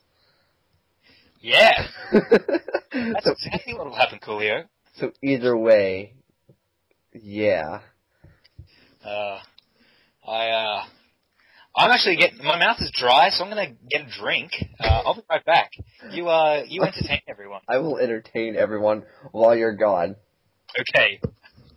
Okay, so, I'm looking over at my toy shelf right now. And, what do I got?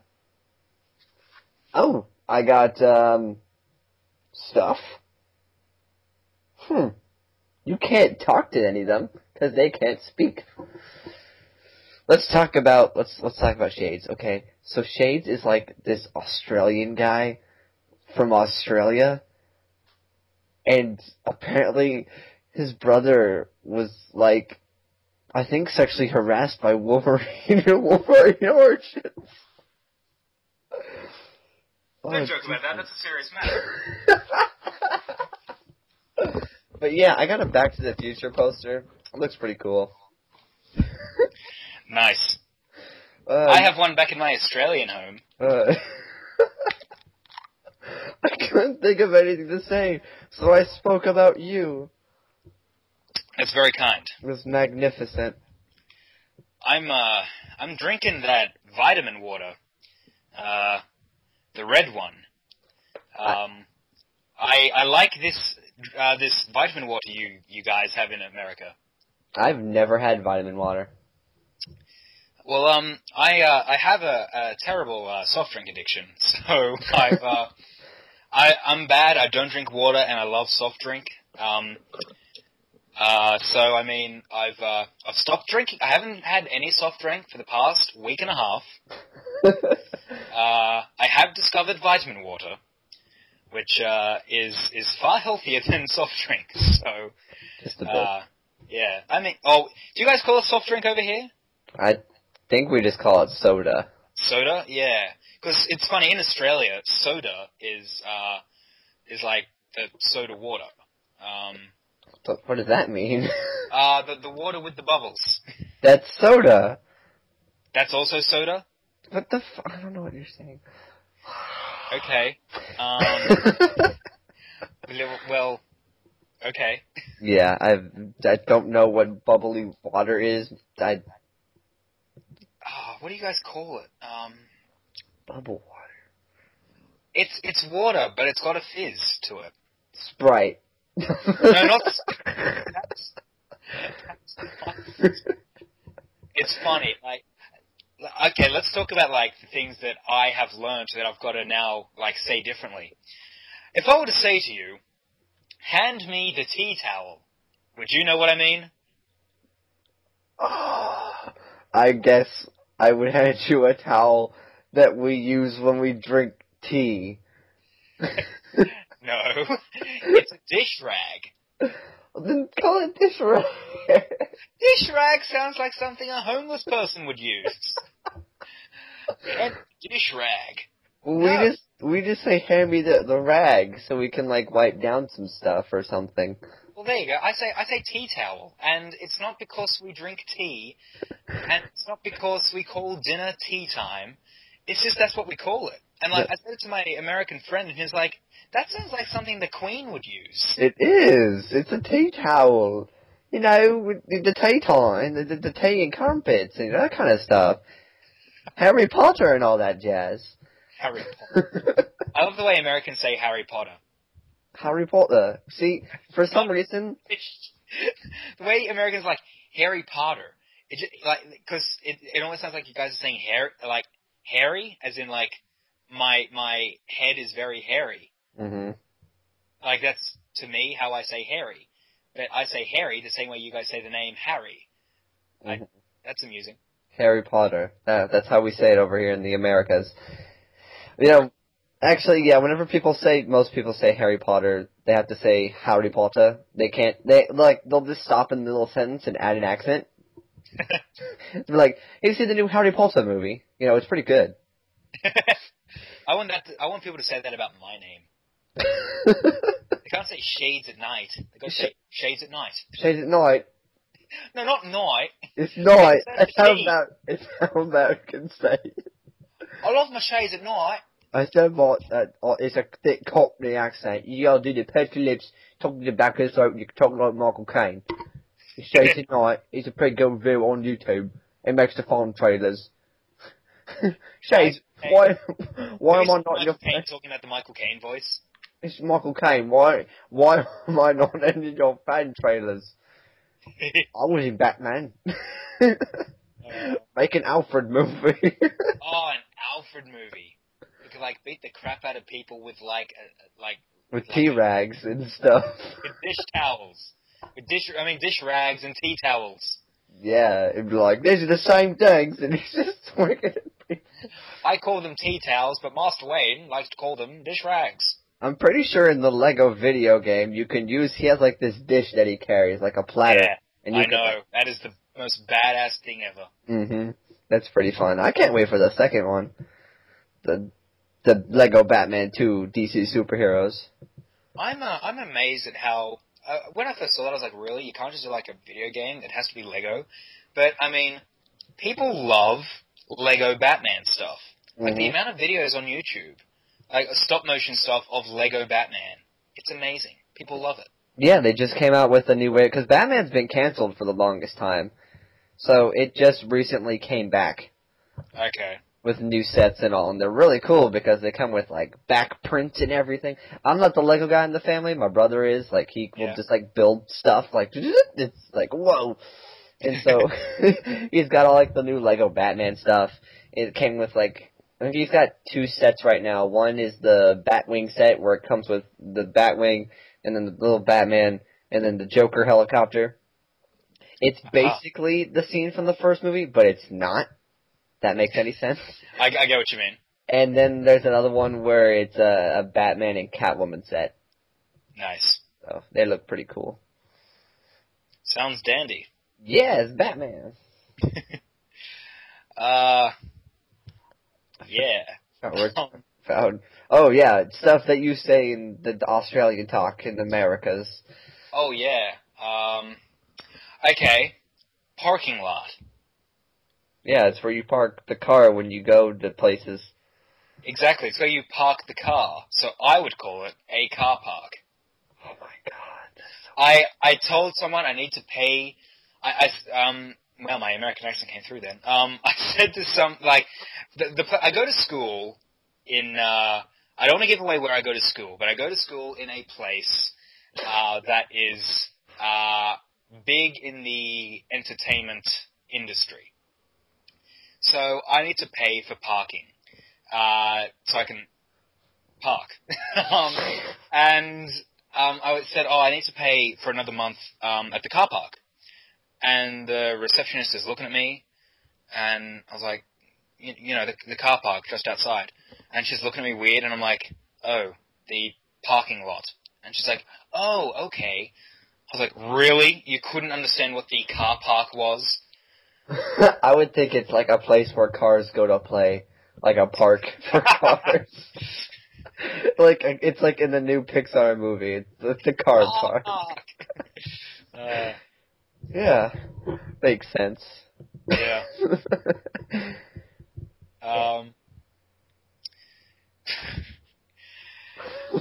Andy. What else? What else have I learnt not to say? Oh, well, we don't call them cell phones.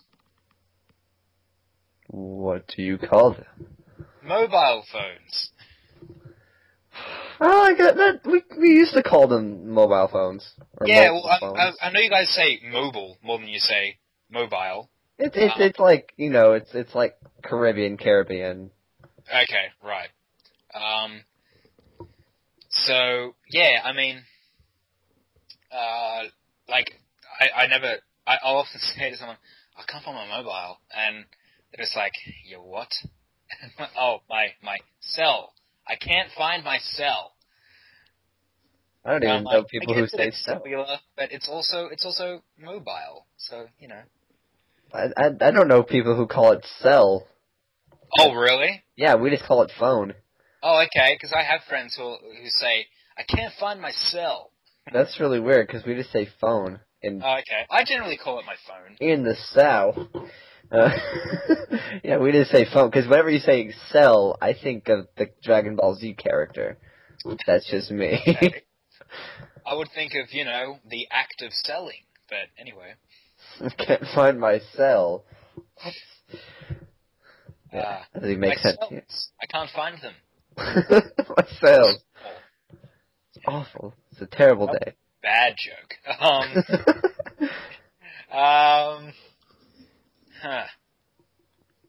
What else can we talk about, man? Let's see. I'm looking at, like, my toys, just to, like, look for inspiration.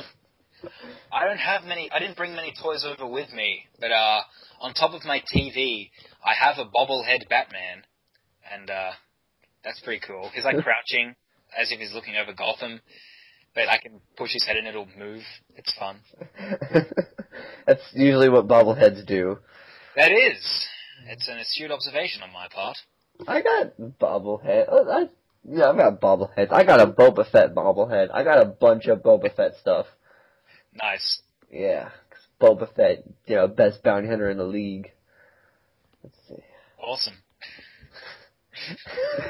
I got a big DC shelf of Yeah. DC figures. I recently just got Captain Marvel and Black Adam. Captain Marvel? Why is he in DC? Awesome. I swear to God, you say that one more time, I'm gonna snap your neck. I say that to people. It's fun to nerd rage sometimes. Like it's a healthy sport. It's healthy sport. I mean, on Halloween, actually, I was shopping for a Batman cowl. I wasn't dressing up as Batman for Halloween, but it was something acting related, and I went to a costume shop because I was like, you know what, if it's anywhere, that's where I'm going to find it. And this girl and I were there.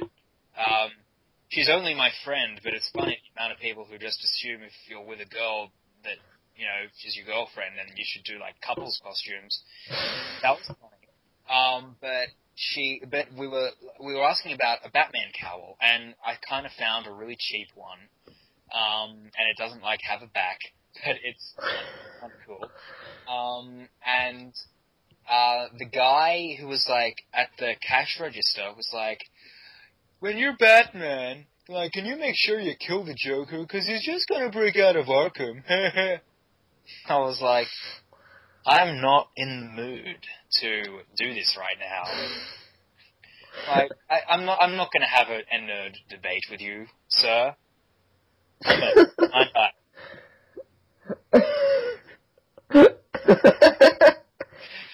Yeah. Oh, jeez. That's, yeah, that happened. Halloween this year, so I was excited for that. That happens, like, a lot at my school and stuff. Yeah. And it was actually this happened last year, and we were just kind of, like, sitting in class, and someone mentioned, like, World of Warcraft, and everyone looks at me, and I'm like, alright, I know I'm the geek of the classroom, but even I don't play World of Warcraft. Yeah. It's funny, like, I've always had similar things like that as well. When in my ancient history class in high school, we were learning about the Iceman. So as soon as someone mentions Iceman, everyone just looks at me, and I was like, guys, I know the difference between Bobby Drake and this guy. Like, who the hell's Bobby Drake? Yeah. When I said that, people were just like, oh, he's such a nerd. Lies, I'm a geek. That is true. I'm a firm believer that there's a difference. I'd say that too. And then people ask me, and I'd like, I don't care. Yeah. Yeah. Yeah, I actually had some fun the other day, because I was in English, and we're learning about compare and contrast stuff, shit we already know. And so they're like, it was comparing, it's like sci-fi movies, and they were saying Metropolis and Star Wars. And so they said, who here has seen Metropolis? And I'm like, the only one who raises my hand. I'm like, I've seen it. And she goes, oh, can you just, like, talk about them? And so I was like, oh, I said this, this, and this. She goes, I know, how are they similar? I'm like, they're not really similar at all. And she goes, like, look, they're both, like, in the future, right? I'm like, what? The first thing from Star Wars is a long time ago, in a galaxy far, far away. Yeah. And I just went off in this whole thing, and she goes, say how they're similar. I was like, they both got robots. Yeah. I went off into this whole movie talk, and it was awesome, and my friend's just like, oh god, he's gonna go into it, and I was like, hey, shut up, this is my moment. I had a similar thing. Like, we had to talk about a movie back when I was in high school. Way back when I was in high school, back in, 2010. Where we were talking about, like, we had to talk about a movie where there was, a clear character arc about overcoming discrimination and stuff like that. And I was like, perfect, X-Men. And I started talking about X-Men, and my teacher's just, like, shaking her head. And I make the comment that Malcolm X and Martin Luther King is echoed by Magneto and Professor X. And she's just, like, shaking her head. And, like, she completely did not believe me. And I was like, no, it is. X-Men isn't just this goofy superhero thing. And, like, I tried to explain it, and she just wasn't having any of it. She was a good teacher. Nice teacher as well. But she was just like, she just did not believe me. And I was like, are you kidding me? Like, how can you not? That is so obvious.